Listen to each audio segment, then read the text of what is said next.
नमस्कार, जय जगन्नाथ। मो चैनल को समस्त को स्वागत करुच्ची।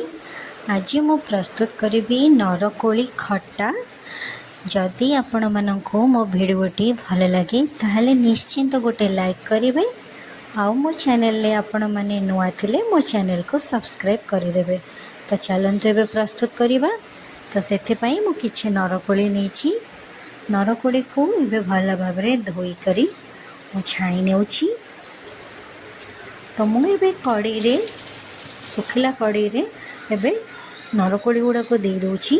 तो ताकू टिके मु भल कि फ्राए करदेवी। जेहेतु कोड़ी गुड़ाक कंचा अच्छी तो से किसी पानी बाहर थाए, ताकू भल भाव में फ्राए करदेले से पानीटे मरीज। तो ये देखूँ मोर फ्राए हो जाइए। मो कोड़ी गुड़ाक एबे गोटे प्लेट को काढ़ी नौची। तो मुझे सेम कड़े रे अल्प किसी रिफाइन तेल यूज करके आज खटाटी करी। तो आपड़ चाहिए मस्टर्ड ऑयल भी यूज करें। तो मुझे रिफाइन तेल नहीं, तो से किसी पंचफुटन ऐड करी। आ गोटे सुखला लंका को ऐड कली। आ कि अदा को मुझे छेचिकी नहीं थी, तो ताको एबे से मिसईदेली। तो ये आपको टिके भल कि आम फ्राए करनवा। तो ये देखु फ्राए गला। तो ये मुझे कोड़ी गुड़ाक फ्राए करके रखी थी से भल कि मिसई नेली। तो टिके भल से एपट सेपट करके मु फ्राए करने। देखो मोर भल कि टिके फ्राए आसला।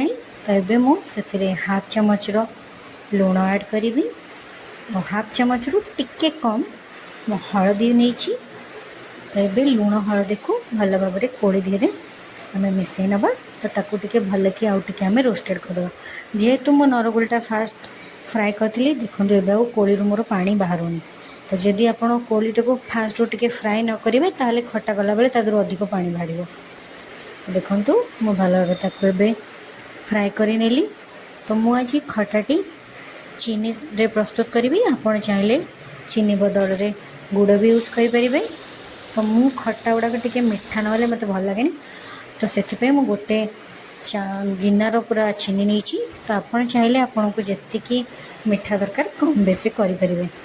आपड़ जब अधिक मीठा खाती ताले अधिक यूज करपारती, जदि कम खाती कम कम भी यूज करें। जेहेतु नरकोलीटा टिके खट्टा लगे तो से मु गोटे गिना पूरा नहीं चीनी।